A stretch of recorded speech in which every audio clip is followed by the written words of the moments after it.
Mr. Mayor, I'd like to welcome you to Brantford City Hall. It's good to see you again. And Deputy Mayor, welcome. Thank you. We are very honored to have you here at our Brantford City Hall. And of course, we have Deputy Mayor Rose Sicoli. Hi, so nice to meet you. Nice to meet you. Thank you so much. Where we are right now is in the public lounge outside the council chambers. Okay. But before we go into the council chamber, I'd like to tell you a little bit about the history of this building and this property. And to do that, we have to go over to this display behind us. So let's go over here. Thank you.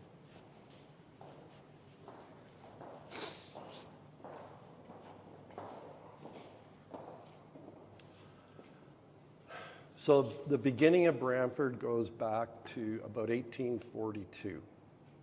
In 1842, the city was created by way of, by then it was a town. It was created through a surrender of lands that have been designated for the members of the Six Nations of the Grand River, which is an Iroquois, Haudenosaunee First Nations. And that created what's called the town of Brantford. And one of the very first lots or properties that were created was right here. And this became the site of Brantford's first industry, a foundry that produced very basic implements for the pioneers. And this is something that was made on this property in 1845. It's a fireplace gridiron. You would put this into a fireplace and you would put the logs on that. Over the course of the next, from 1845 to 1875, the industry that was located here became much more sophisticated and actually was producing fire engines by 1890. Okay. That industry actually still exists in St. Paul, Minneapolis, where they still produce under the Watrous name equipment for the fire industry. They create pumps. Also, so this property in about 1910, the government of Canada built the building that we're now in, and it became a post office and a building that housed offices for the federal government, the government of Canada, things like the post office and other government departments. The city of Brantford bought this property about 8 years ago from the government of Canada, and we then created within this building the new City Hall. And it was opened about 4 years ago. So we've been here 4 years. So that's an example of our prior history, both industrial and how this lot, this property, was critical to the beginning of Brantford and how it still has a very important role now, our city government, located on this lot. So I'd like to show you some of the inside of City Hall, to show you some of the things that we've done inside City Hall, including the council chamber, which we'll now go to. Okay, thank you.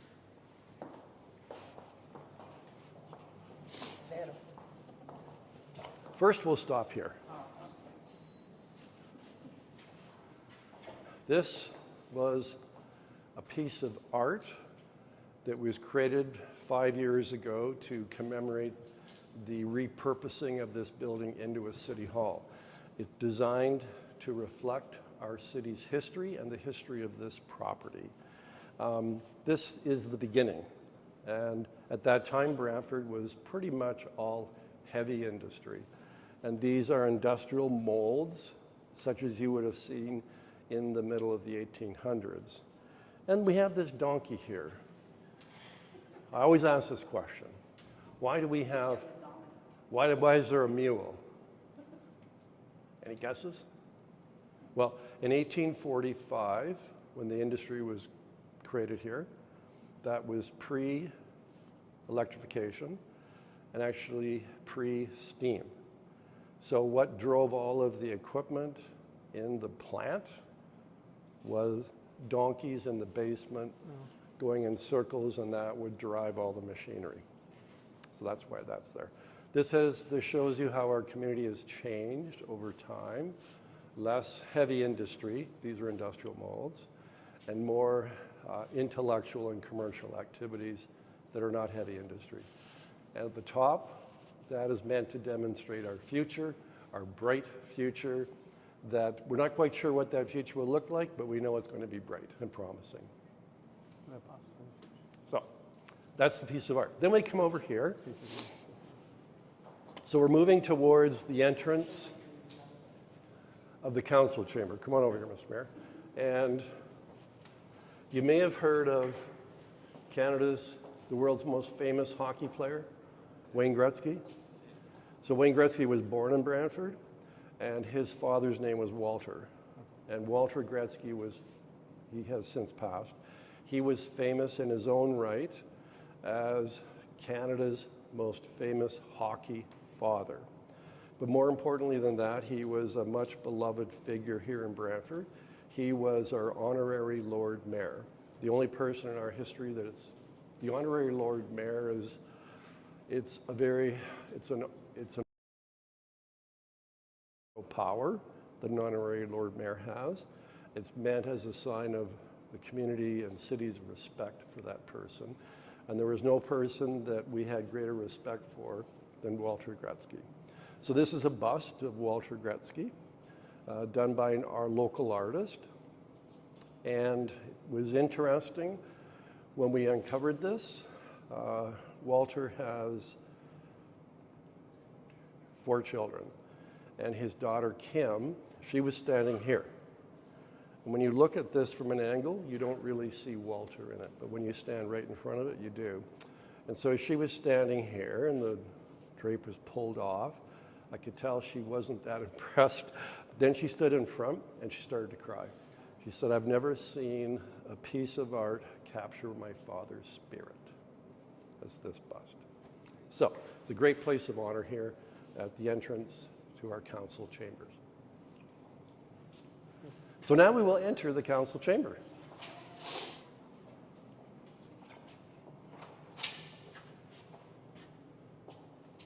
Please. Thank you. Thank you, Sasha.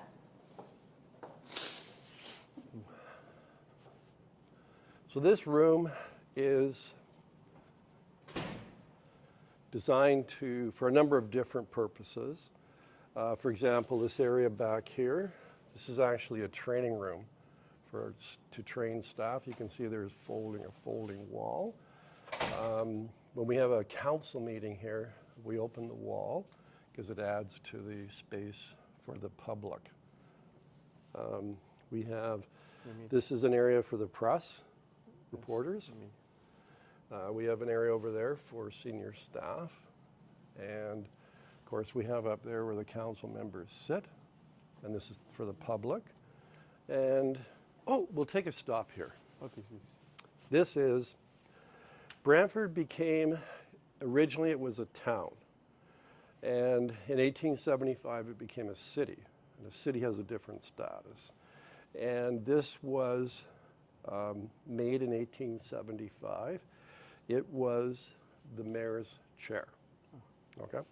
And so we keep it here because it represents an important part of our history as a municipality. And actually, this was Walter Gretzky when he would come to one council meeting per year. He would wear the robes of the honorary Lord Mayor, and he would sit here. School kids love sitting in this. It's very uncomfortable. I would never want to use it.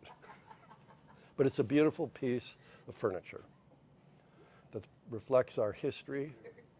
So this represents the settlers. So the immigrants, many of them coming from England. And of course, this represents First Nations, the Indigenous. And there was a partnership. And then we are part of the British Empire. So this represents the crown, because the King or Queen of England is also our King or Queen. And then you have, this also represents royalty, the British royalty. So there are many influences in this chair that recognizes the fact that at that time, certainly we were part of the British Empire. And of course, the beaver, being a very industrious animal, that is our city animal, the beaver. So, now we'll come over here.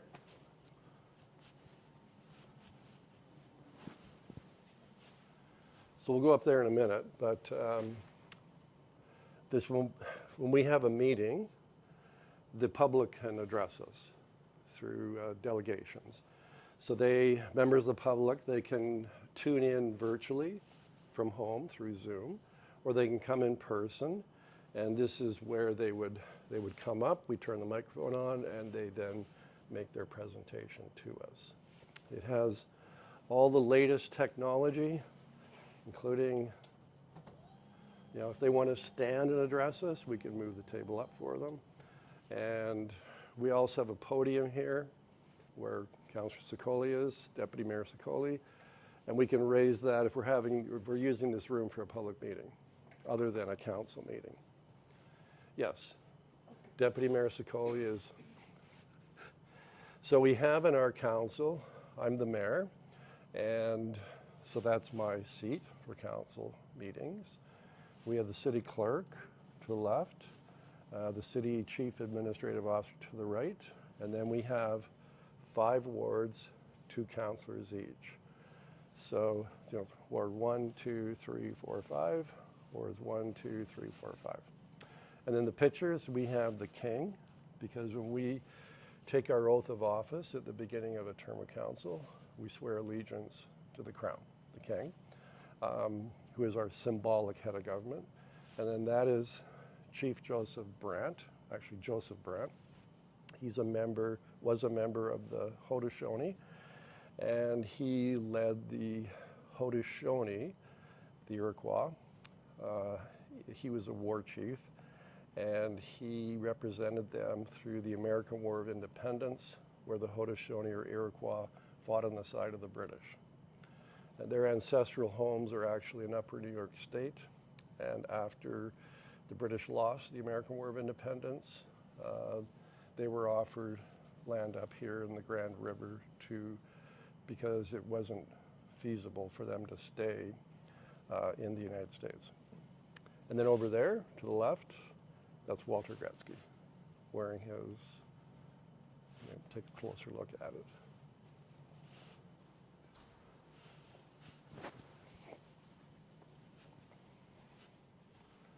So that's Walter Gretzky in those are the robes of the Honorary Lord Mayor. And we have Deputy Mayor Sicoli. This is where she sits. Yeah, that's mine. Yeah. So now we'll go up around here.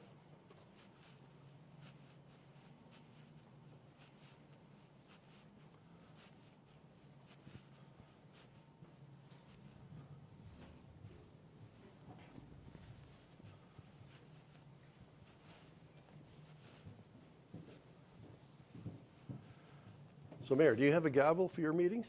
No. No? No. I like using this. So when I end a meeting, if someone's out of order, I call them out of order. It reflects, actually you would see this in English courtrooms. Judges would use this to start a court session or end a court session, or if someone is out of line in court, the judge lays down. It's called laying down the hammer. Okay? I rarely have to use it because they're all so well behaved. No. No. Oh, Yeah. Smile. We're taking pictures.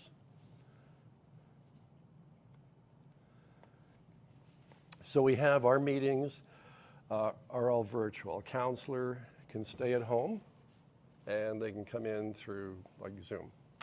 And so when I'm sitting here, I can see on the TV screen a member of the public, if they're addressing us from home, you'll see it here and you'll hear their voice and see their image on the TV screen.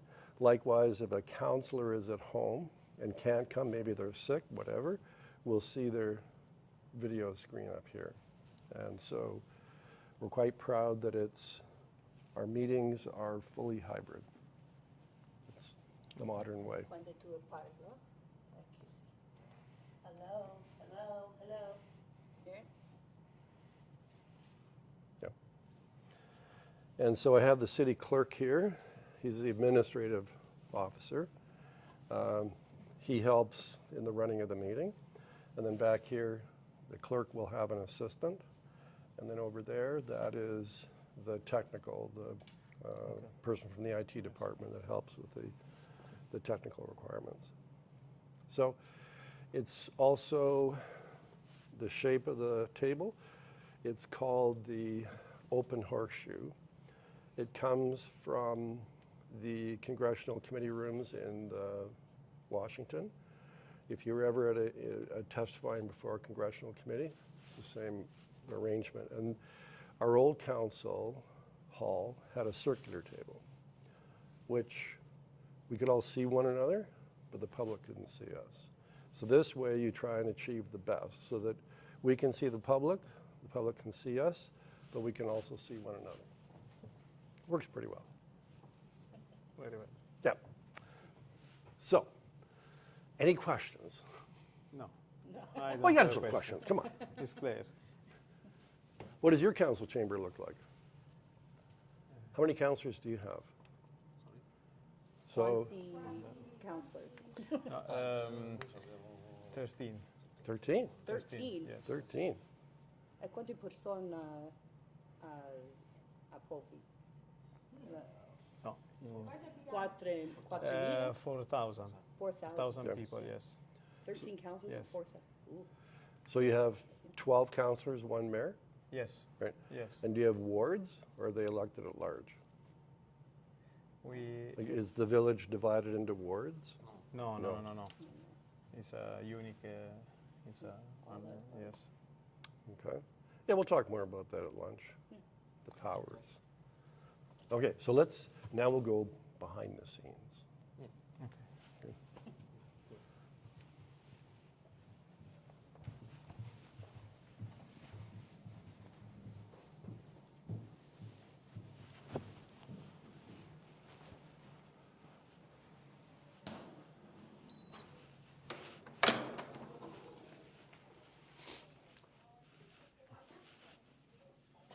So this is the counselor's lounge, okay?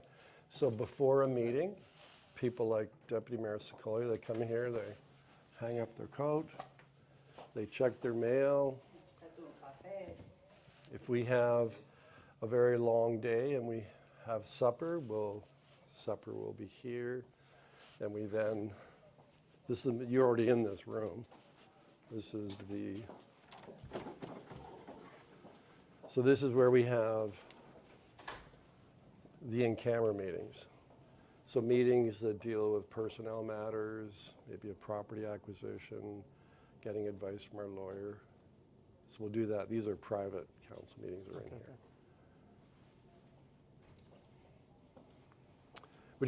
Would you like some water? Yes. Thank you. Okay. We have lots of water to spare. Just water, pot? What do you want?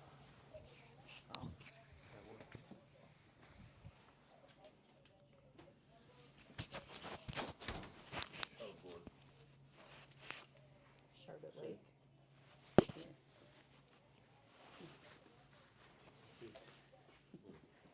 Taking a Would break. you like the water? Yes, I'd love Is it a break? a water break.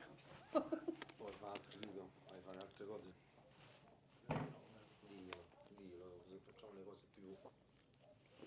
Sì.